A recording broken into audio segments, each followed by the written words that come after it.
The society began in the 1800s in Paris, France. A young man was challenged by another young man about what good did the Catholics do for people in France. The Society of St. Vincent de Paul was started. It was dedicated to help the poor, took the name of St. Vincent de Paul because of his well-known and documented care and helping of the poor. A few members of clergy are spiritual advisors, such as I am, but it's lay people that are working to increase their own holiness and to help the poor. When people call the St. Vincent de Paul hotline, we always recognize the urgency of their needs. Generally speaking, they may be calling because they've fallen behind in rent or they're in need of food.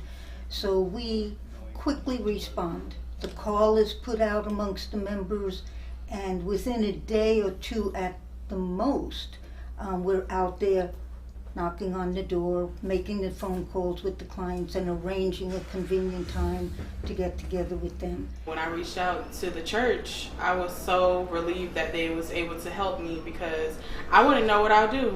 I'd probably be hungry, honestly. They have a box of food. They gave me tissue as well. I got more than what I asked for, and that's what I was excited about. I was like, oh my gosh, I got tissue, I have soap, I have like all of the stuff, that a person needs.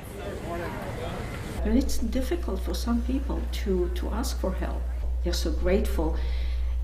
And it makes me feel that I'm doing what God wants me to do. I think we can all find an hour or two in a week or even every 2 weeks to help out.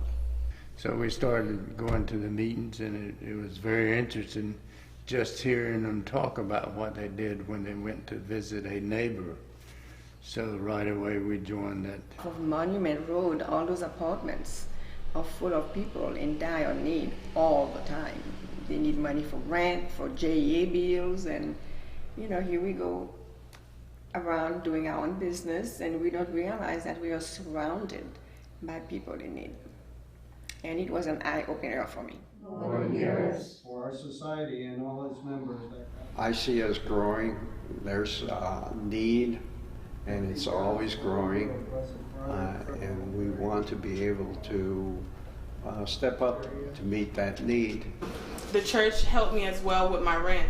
My rent went up, so it was either rent or lights. I need both, so I paid my light bill, and then I was still short, so I reached out to them as well, and they gave my office $200 that I was short, and I was so thankful. I was so thankful because I was going to get evicted. Whether they're Catholic or Jewish or Muslim or, no matter what their lifestyle is, if they need help and they call us and we can help them, then we will. We are all called by our baptism to love God above all things and to love our neighbor as ourselves.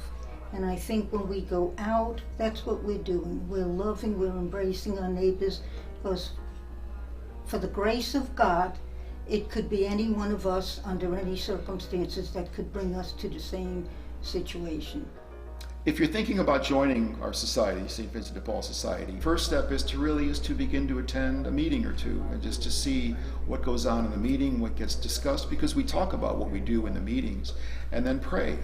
There's an element of discernment in that sort of decision as there is in any decision, and prayer has to become part of that. Thank you for calling Aetna. My name is Diary, whom I have the pleasure of speaking to. I'm getting up on my feet, and God is blessing me in many ways as possible. I'm definitely interested in joining the church and helping others as well. It's a light that's out there, and it's a light that people recognize, and they know it's a way that they can get help. If God is calling you in this particular way, pray about it, then confirm you're being called to do, and then jump in.